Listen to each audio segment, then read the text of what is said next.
తెలుగు సినీ పరిశ్రమలో ఒక పేరు, ఒక బ్రాండు, ఒక పవర్ హౌస్. ఆయనే నిర్మాత దిల్ రాజు. ఒకప్పుడు డిస్ట్రిబ్యూటర్‌గా సినీ రంగం ప్రవేశం చేసి, ఆ తర్వాత శ్రీ వెంకటేశ్వర క్రియేషన్స్ పతాకంపై ఎన్నో బ్లాక్ బస్టర్ చిత్రాలను అందించిన విజనరీ.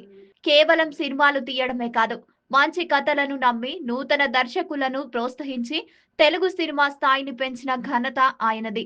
దిల్ రాజు, ఆర్య, బొమ్మరిల్లు, శతమానం భవతి, ఫిదా వంటి ఎన్నో విజయవంతమైన చిత్రాల్లో ప్రేక్షకులను అలరించడమే కాకుండా విభిన్న కథాంశాలతో ప్రయోగాలను చేయడంలో దిల్ రాజు ఎప్పుడూ ముందుంటారు.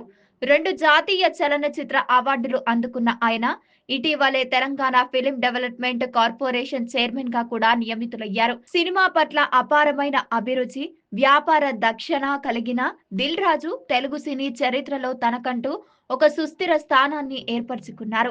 పైగా రెడ్డి సోషల్ మీడియాలో యాక్టివ్ గా ఉంటారు. ఎప్పటికప్పుడు తన వ్యక్తిగత విషయాలతో పాటు లేటెస్ట్ ఫోటోలను సైతం తన సోషల్ మీడియాలో షేర్ చేస్తుంటారు. తాజాగా వైగారెడ్డి డాన్స్ చేసిన వీడియో ఒకటి సోషల్ మీడియాలో వైరల్ అయింది. ఈ డాన్స్ చూసిన నెటిజన్లు, హీరోయిన్లు కూడా సరిపోరంటూ కామెంట్స్ చేస్తున్నారు. ఇంకేం ఆలస్యం, మీరు కూడా ఈ వీడియోను ఒకసారి చూసేయండి.